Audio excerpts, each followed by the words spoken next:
Track 2.17. Vocabulary and Listening. Exercises 3 and 4.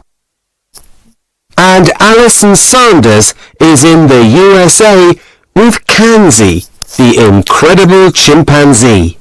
Yes, Robert, this is Kanzi. She lives here in the USA, and as you can see, she's a chimpanzee.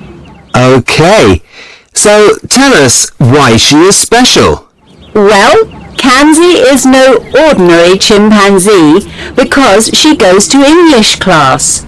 She is part of a university study about language. She goes to English class. Does she understand English? Yes, she does. She understands some of her teacher's words. And does she speak English? No, she doesn't speak. Okay, if she doesn't speak, how does she communicate? Well, she doesn't use the alphabet, but she uses these special symbols. Okay.